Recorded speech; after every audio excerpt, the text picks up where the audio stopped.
Meu nome é Débora de Deus, eu sou doutoranda pela Universidade Nova de Lisboa e sou professora de Direito na Unifacol, aqui em Pernambuco. Eu vim falar com vocês sobre o meu trabalho, que tem como título a relação entre o crescimento do número de famílias monoparentais femininas e o número de mulheres presas no Brasil. Eu fiz esse trabalho em parceria com a colega Eglantina Albuquerque. E começo falando um pouquinho sobre famílias para vocês. A gente sabe que as famílias progridem à medida que a sociedade progride. Hoje existe uma pluralidade de organizações humanas, conforme a civilização e a época vão apresentando funções e conceitos diferentes. A conceituação de família também perpassa a crença e os juízos subjetivos, sendo eles influenciados pelo tempo e pelo espaço. Gente, desculpa pelos fogos, época de política no Brasil, não é nada fácil gravar um vídeo.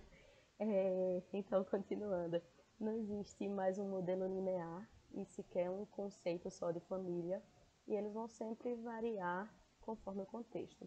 A base da nossa sociedade, especialmente na nossa sociedade brasileira, é a família patriarcal. Ela foi instaurada no Brasil durante o período colonial e, apesar de não ser mais o padrão de família predominante, ainda é ideologicamente dominante. Ela ainda dita relações sociais até hoje.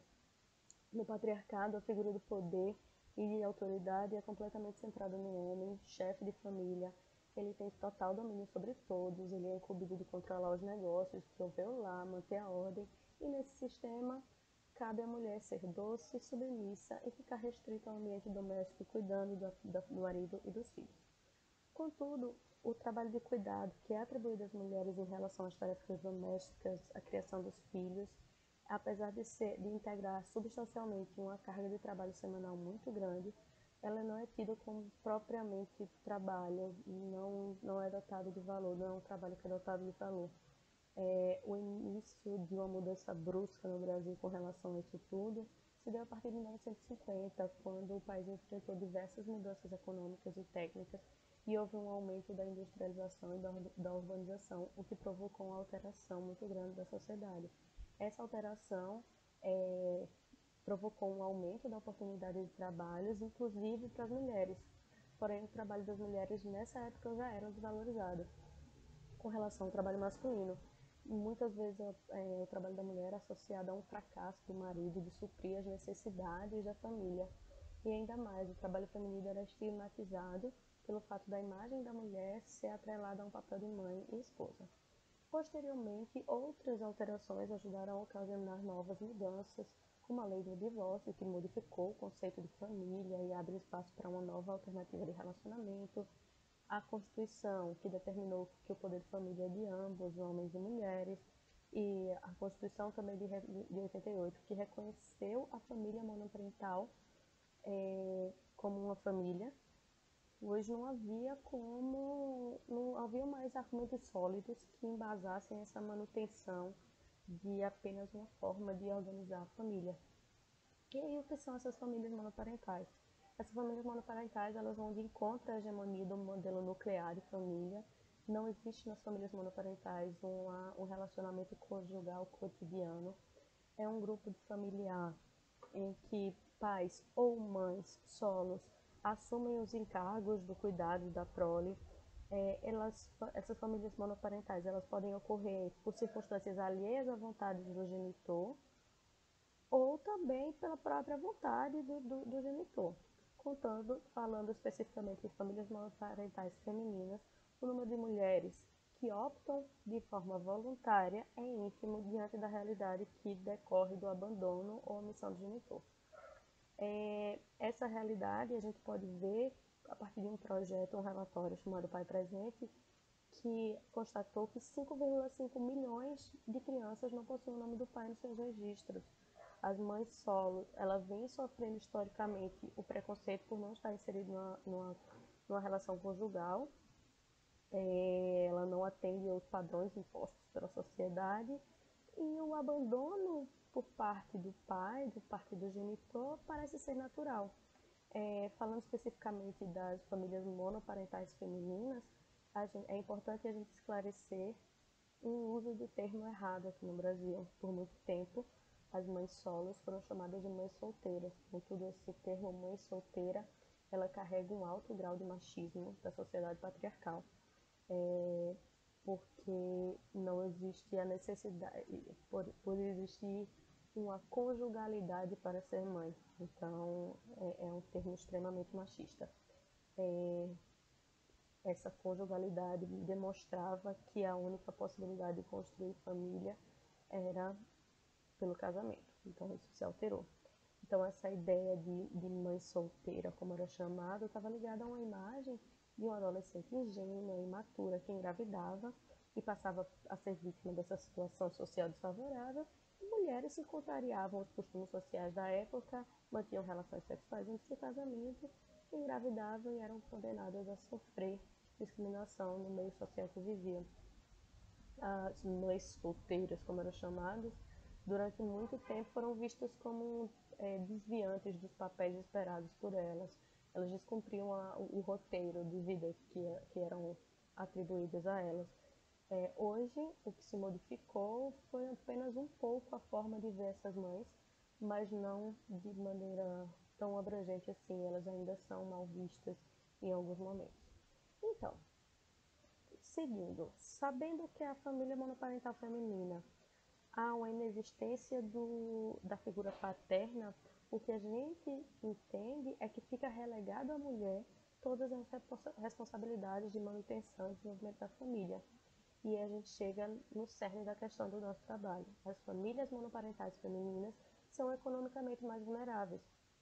Há quase sempre uma falta de recurso advinda dos pais, então elas tendem a recorrer à rede de parentesco, o apoio social, de vizinhos e amigos, e elas têm a necessidade de obtenção de uma renda para a subsistência da família e do lar. As famílias monoparentais femininas, elas são acometidas pelo empobrecimento, ocasionando uma dificuldade financeira para o sustento dos membros e a manutenção do lar. Esse fenômeno cresce principalmente entre as famílias mais pobres e está relacionado fundamentalmente à menor capacidade de ganho das mulheres, provocada por diversos fatores, que o principal vetor desses fatores é a condição de gênero, e que está articulado também com a classe e com a etnia dessas mulheres. O salário da mulher é muito menor do que o dos homens, mesmo a Constituição vedando isso e a consolidação das leis de trabalho brasileiras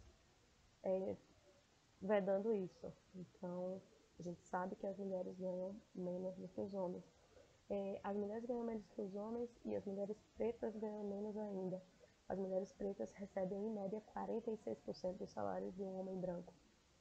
Elas são as mães, chefes de famílias monoparentais femininas, elas são prejudicadas também em função da sobrecarga de responsabilidade, porque a responsabilidade está apenas de uma única pessoa. Elas têm maior probabilidade de estarem desempregadas, e quando elas estão empregadas, elas têm maior probabilidade de estar no setor informal. Essas mães terminam buscando alternativas de remuneração, pois elas ficam em situações agravadas de uma necessidade imensa de renda. Elas têm uma impossibilidade maior de iniciar no mercado de trabalho formal, então elas terminam buscando por renda na prostituição e no tráfico de drogas. Em muitos casos, há essa busca principalmente pelo tráfico de drogas, pois as mulheres não têm uma qualificação para entrar no mercado de trabalho e não têm condição de manter a família e o lar. O tráfico apresenta uma alternativa acessível para elas, porque possibilita elas de praticar de dentro da própria casa, cuidando dos filhos. Então, a ausência de uma atuação do poder público e de uma rede ampla de proteção social e de uma rede familiar deixa essas mulheres mais vulneráveis, essa vulnerabilidade ela é usada como um estímulo para a atuação de aliciadores do tráfico, que vão prometer uma garantia de independência financeira por meio dessa prática ilícita. Então, dessa forma, a gente pode fazer uma relação entre os números de famílias monoparentais femininas e os números de mulheres presas. Esse é o meu questionamento. E, a princípio, diante dos fatos, acreditamos que sim, pois, de acordo com o IBGE, houve um aumento de 1,1 milhões de mulheres com filhos e sem cônjuge, de 2005 para 2017, e nos últimos anos houve um aumento de 656% do número de mulheres presas. Desses 656% que recapitulando, houve um aumento do número de 656% de mulheres presas. 74% das mulheres presas são mães, segundo os últimos dados relativos ao tema. Os tipos de crimes praticados também é um fator importante para analisar isso. O crime de tráfico de drogas, de furto e de roubo perpatram um total de 80,68% dos crimes praticados. Os crimes de tráfico de drogas é o principal, ele tem 59,98%. Segundo Débora Diniz, esse fato pode estar associado à falta de políticas sociais, porque o tráfico de drogas funciona como base de uma renda familiar e não como de criminalidade em si. A gente não pode, segundo ela, a gente não pode excluir também a crise financeira e o alto número de desemprego, mas o tráfico se tornou um mercado paralelo de sobrevivência. Outra coisa que a gente pode analisar é o tempo de pena. Os dados apontam que 61,39% cumprem pena de máximo de 8 anos. Essa quantidade de pena, ela reflete na participação íntima das mulheres no tráfico. Elas devem praticar o tráfico por subsistência ou apenas como mulos dos chefes. E outro fator que a gente analisou é que 74% delas têm filhos e 68% são solteiras, viúvas, separadas ou divorciadas. Então a gente entende que as mães muitas vezes são chefes de famílias em famílias monoparentais femininas e precisam sustentar a casa sozinha, sem ajuda de ninguém, e os filhos completamente. Outro lado que corrobora com o que foi dito é a escolaridade das mães. Somente 15% dessas mulheres presas concluíram o ensino médio, demonstrando então uma falta de qualificação para buscar emprego. Nesse processo, a gente percebe a importância do Estado frente ao empobrecimento dessas famílias, que está aliado a uma constatação que o problema da pobreza e da monoparentalidade feminina levam à criminalidade e, consequentemente, ao cárcere dessas mulheres.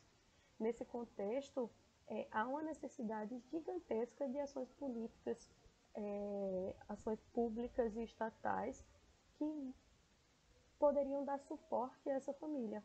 Então é isso que eu estou trabalhando, que estamos trabalhando nesse artigo, estamos trabalhando nesse projeto. Eu queria agradecer a participação do CIGEP, é um evento maravilhoso e a gente se encontra por aí. Obrigada.